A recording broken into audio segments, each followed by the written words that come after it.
पाञ्चजन्यं ऋषिकेशो देवदत्तं धनञ्जया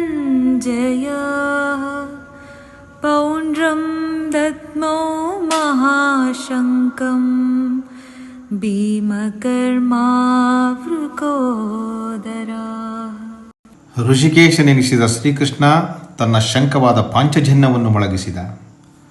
ಧನಂಜಯನೆಂಬ ಬಿರುದಿಗೆ ಪಾತ್ರನಾದ ಅರ್ಜುನ ತನ್ನ ಶಂಖ ದೇವದತ್ತವನ್ನು ಮೊಳಗಿಸಿದ. ಮಹಾಬಲಶಾಲಿಯಾದ ಭೀಮಸೇನ ಭಯಂಕರವಾದ ತನ್ನ ಶಂಖ ಪೌಂಡ್ರವನ್ನು ಊದಿದ. ಹೀಗೆ ಈ ಮೂವರು ತಮ್ಮ ಮಹಾಶಂಖಗಳನ್ನು ಮೊಳಗಿಸಿದರು. ಈ ಶ್ಲೋಕದ ಶಬ್ದ ಪ್ರಯೋಗಗಳಲ್ಲೇ ನಾವು ಧ್ವನಿಯನ್ನು ಗುರುತಿಸಬಹುದು. ಇಲ್ಲಿ ಶ್ರೀಕೃಷ್ಣನನ್ನು ಋಷಿಕೇಶ ಎನ್ನಲಾಗಿದೆ.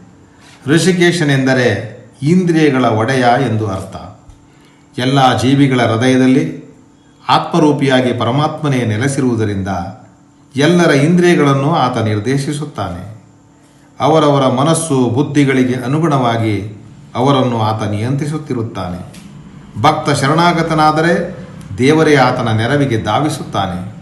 ಕುರುಕ್ಷೇತ್ರದ ಯುದ್ಧ ಭೂಮಿಯಲ್ಲೇ ಹೇಡಿಯಂತೆ ಕುಸಿದು ಕುಳಿತ ಅರ್ಜುನನ ಅಲೌಕಿಕ ಇಂದ್ರಿಯಗಳನ್ನು ನಿಯಂತ್ರಿಸಿ ಆತನನ್ನು ಪರಿವರ್ತಿಸಿ ಯುದ್ಧಕ್ಕೆ ಮುಖ ಮಾಡಿಸುತ್ತಾನೆ ಶ್ರೀಕೃಷ್ಣ.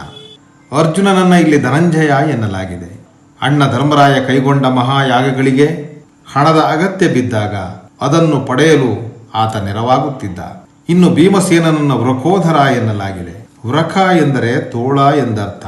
ಆತನಿಗೆ ತೋಳದಂತೆ ಅಪಾರವಾದ ಹಸಿವು ಎಂಬುದು ಮಹಾಭಾರತದಲ್ಲಿ ಸರ್ವವಿದಿತ.